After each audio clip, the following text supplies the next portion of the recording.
Hello students, today we start Civics first chapter, the Indian Constitution. The Indian Constitution संविधान जिसको कहा जाता है, भारतीय संविधान के बारे में हम इसमें पढ़ेंगे. First we have a question, what is Constitution? For understanding these things, we have to know that everything what we do, some rules and regulation there. हम कुछ भी करते हैं, चाहे हम घर पे सोते हैं, घर पे रहते हैं तो हमारे घर पे रहने के भी कुछ नियम होते हैं. हम कोई गेम खेलते हैं तो उसके भी कुछ नियम होते हैं.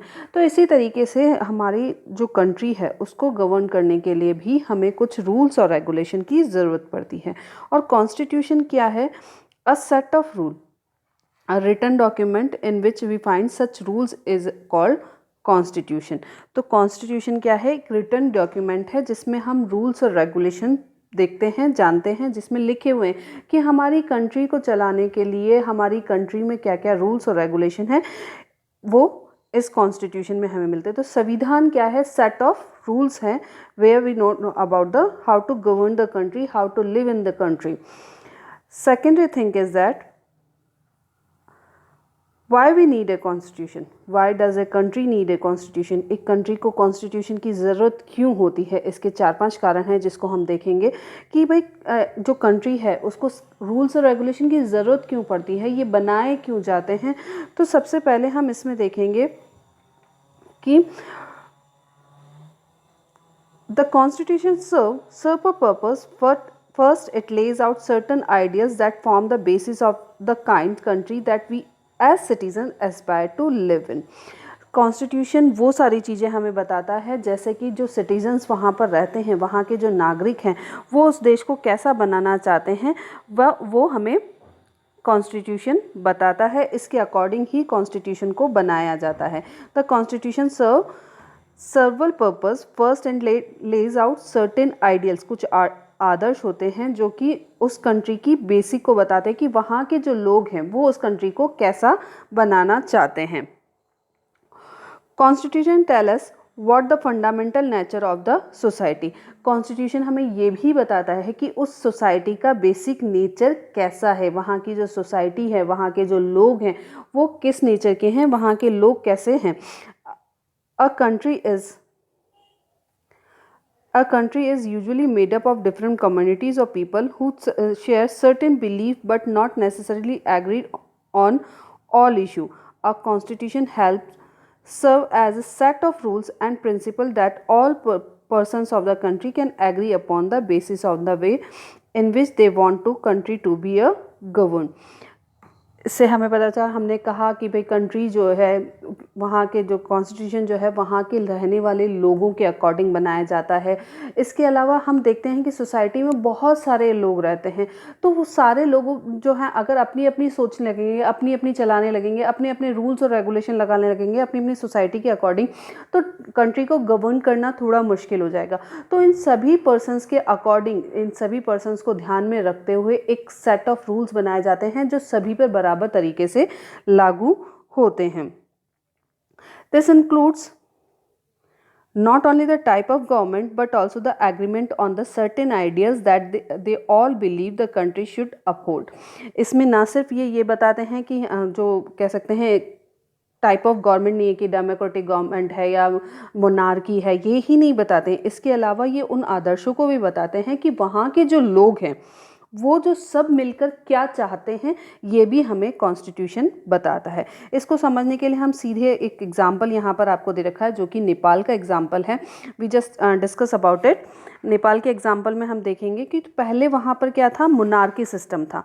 Monarchy system, Nepal was a monarchy मतलब राजशाही, मतलब राजा का शासन हुआ करता था.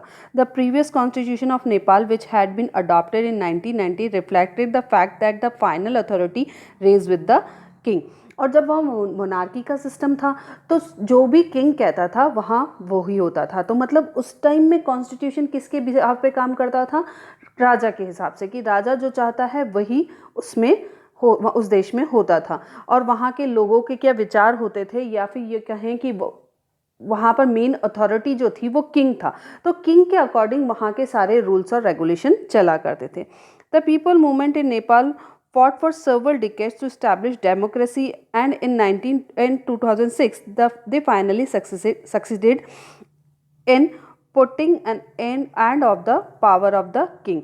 2006 में उनको फाइनली पीपल्स को फाइनली सक्सीड मिल गई, उन्होंने मोनार्की सिस्टम हटा दिया और लोग जो डिमांड कर रहे थे डेमोक्रेसी की, लोकतंत्र की जो डिमांड कर रहे थे, वो लोकतंत्र वहाँ पर स्टैब्लिश हो गया।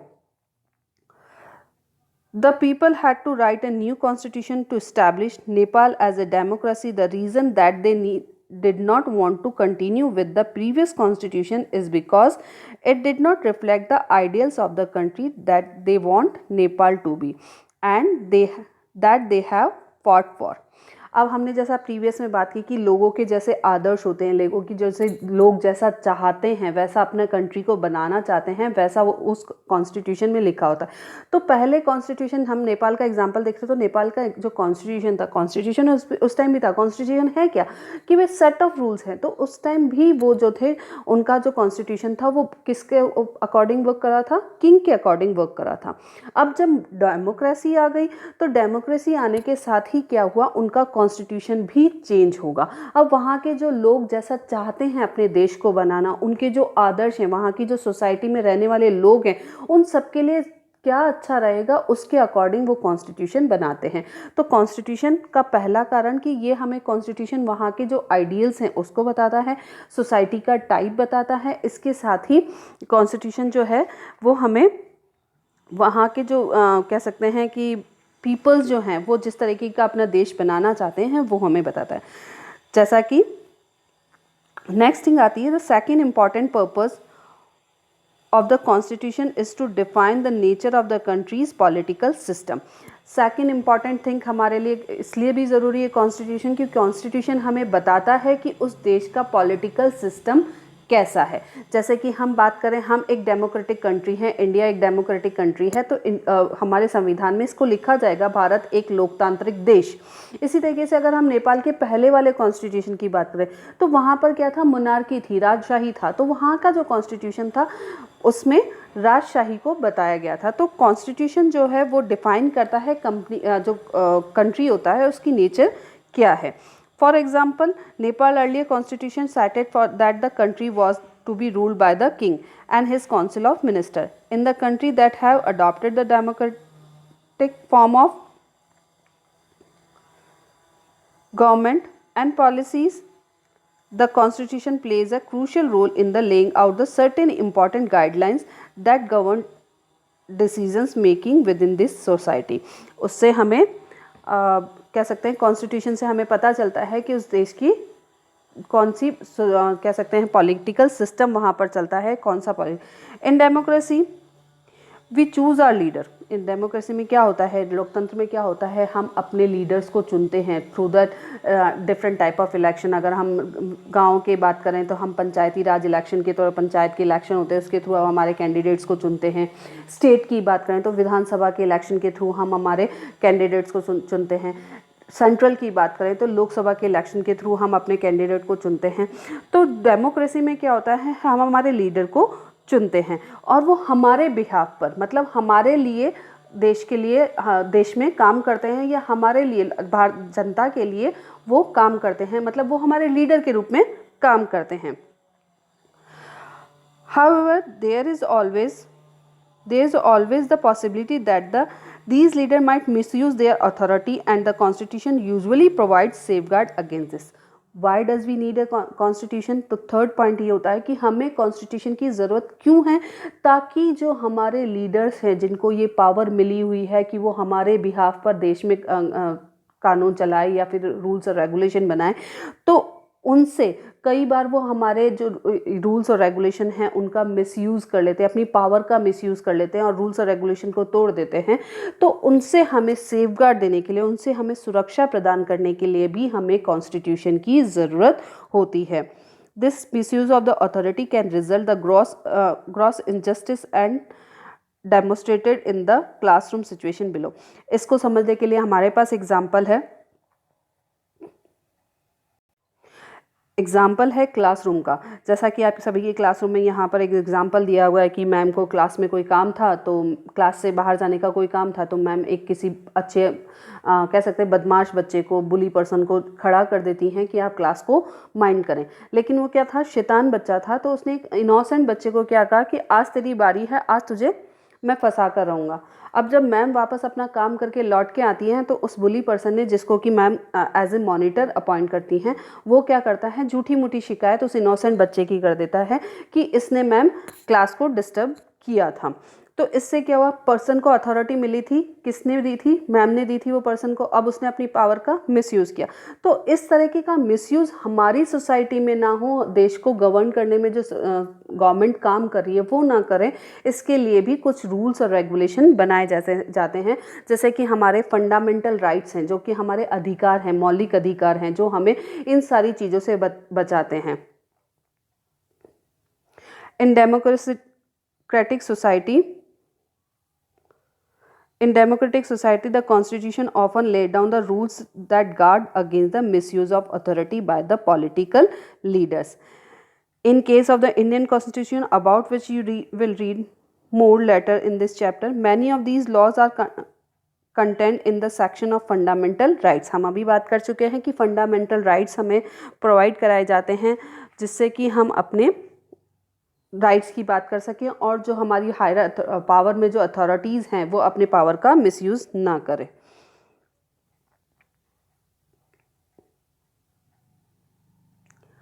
Another important function that the constitution play in the democracy is to ensure that dominated group does not use its power against other less powerful people and group. The story board, इसी तरीके से हम देख सकते हैं इसका पांचवा कारण हम देख सकते हैं। पहली रीज़न हमने देखा, why does we need a constitution या country need a constitution, because it's let down the certain ideals what the citizens needs as a aspire, कि कंट्री के सिटीजन्स जैसा देश को बनाना चाहते हैं, वो सारी चीज़ें इसमें लिखी होती हैं और वो हमें बताती हैं कि कंट्री की जो पॉलिटिकल सिस्टम है वो कैसा सिस्टम है। तीसरा हमने देखा कि अगर पावरफुल अथॉरिटीज़ जो हैं अपने पावर का मिसयूज़ करती हैं तो उसके अगेंस्ट हमको सेफगार्ड मिलता है, इसलिए भी हमें कॉन्स्टिट्यूशन की ज़रूरत है। चौथा कारण जो हम देख सकते हैं, another important function that the constitution plays in a democracy is to ensure that a dominated group does not use its power against other less powerful people और ग्रुप।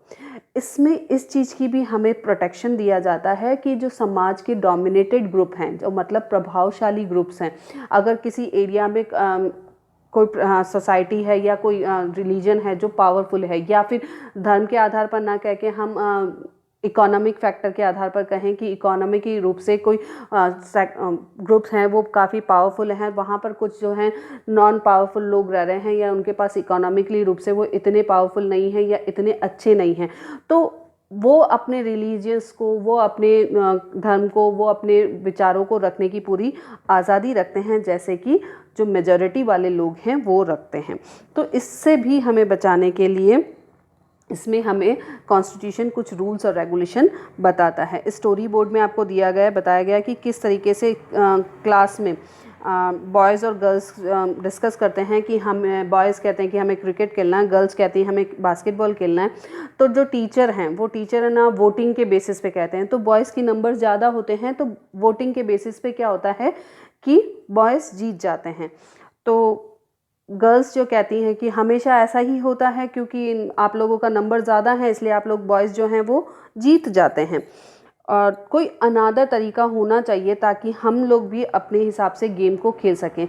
तो इसी तरीके का हमारे सोसाइटी में होता है। तो हमारी सोसाइटी में भी कुछ ऐसी चीज़ें हैं कि जो डोमिनेटेड ग्रुप हैं, जो पावरफुल लोग हैं, वो लेस पावरफुल लोगों को दबाने की कोशिश करते हैं। तो उनके अधिकारों की रक्षा के लिए, उनके राइट्स की को प्रोटेक्ट करने के लिए भी हमारा कॉन्स्टिट्यूशन कोई ना कोई रूल्स और रेगुलेशन बनाता है।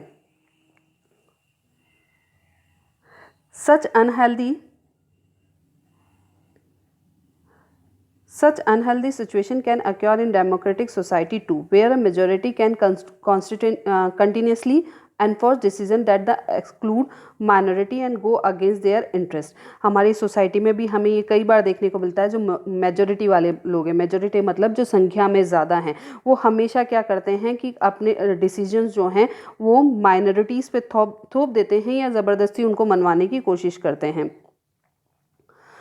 Every society is prone to this tyranny of the majority. The constitution usually contains rules and that ensure the minority are not excluded from the anything that is routinely available for the majority। हमारा जो constitution है वो हमारी society में जो tyranny का मतलब होता है उत्पीड़न कह सकते हैं, कि उनका जो ज़बरदस्ती करना है मेजॉरिटी वाला, तो ये सोसाइटी में हमें देखने को मिलता है। तो कॉन्स्टिट्यूशन जो है हमेशा उस टाइप के रूल्स और रेगुलेशन रखता है जिससे कि माइनॉरिटीज़ को उनके जो रूटीन में उनको अवेलेबिलिटी चाहिए, जो मेजॉरिटी को मिल रही है वही चीज़ माइनॉरिटी को मिले। मतलब जो संख्या में ज़्यादा हैं उनको जो सुविधाएं मिल रही हैं वही सुविधाएं जो संख्या में कम हैं या लेस पावरफुल हैं उन लोगों को भी मिले।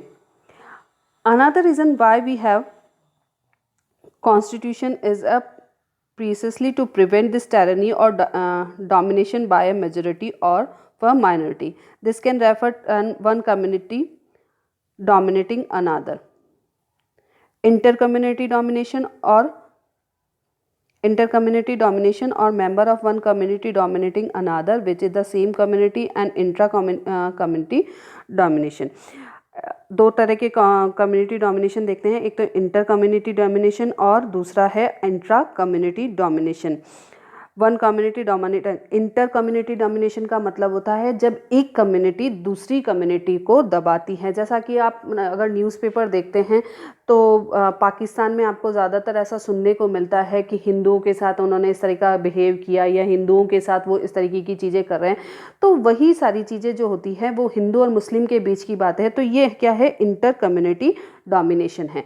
वहीं इंट्रा कम्युनिटी डोमिनेशन में क्या होता है, एक ही कम्युनिटी के लोग अपनी ही कम्युनिटी के दूसरे लोगों को दबाते हैं। ये ज़्यादातर क्या होता है, इकोनॉमिक आधार पर, आर्थिक आधार पर होता है कि जो जिनके पास पैसा ज़्यादा है वो जो है गरीब लोगों को, एक ही कम्युनिटी के हिंदू हैं और वो हिंदू लोग ही जो कम्युनिटी में पैसे वाले हैं वो कम पैसे वाले लोगों को दबा रहे हैं। तो ये जो है वो इंट्रा कम्युनिटी डोमिनेशन कहलाता है। और इनसे बचाने के लिए हमारी जो कॉन्स्टिट्यूशन है उसमें सर्टेन रूल्स बनाए गए हैं ताकि इस तरीके का डोमिनेशन हमारी सोसाइटी को ख़त्म ना करे। अगर इस तरीके का डोमिनेशन चलता रहेगा तो हमारी सोसाइटी जो है वो कहीं ना कहीं डिस्टर्ब हो जाएगी।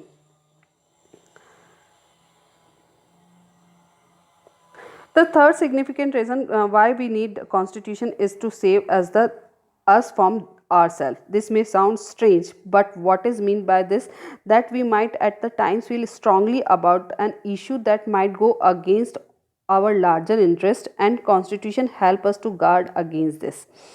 कई बार क्या होता है कि हमारा जो कॉन्स्टिट्यूशन है हमें हम ही से बचाता है। सुनने में थोड़ा अजीब है कि हमें हम ही से कैसे बचाता है, तो इसको समझने के लिए हम समझ सकते हैं कि कई बार क्या होता है कि जो हमारा पॉलिटिकल सिस्टम है या हमारी जो सोसाइटी है उससे हम घबरा जाते हैं और हम ये सोचते हैं कि इससे अच्छा तो वो वाला टाइम था जो प्रीवियस टाइम था जिसमें कि इतना सारा प्रॉब्लम हमें फेस नहीं करनी पड़ रही थी। फॉर एन एग्जाम्पल, कई बार आप बच्चे हैं, आप लोग भी, तो कई बार क्या होता है आपके मम्मी पापा आपको गवर्न करते हैं, आपको सलाह देते हैं या आपको रोकते हैं, टोकते हैं।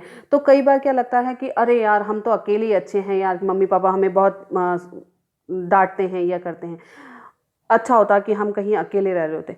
वो हमारा शॉर्ट टाइम का डिसीजन होता है। लेकिन अगर हम इमेजिन करें कि लॉन्ग टाइम तक हमें अकेले रहना है तो वो थोड़ा सा हमारे लिए टिपिकल हो जाएगा। वैसे ही कई बार हमारी पॉलिटिकल सिस्टम से हम घबरा जाते हैं और सोचते हैं कि इससे अच्छा तो हमारे यहाँ पर मोनार्की सिस्टम आ जाए या फिर यहाँ पर तानाशाही सिस्टम आ जाए।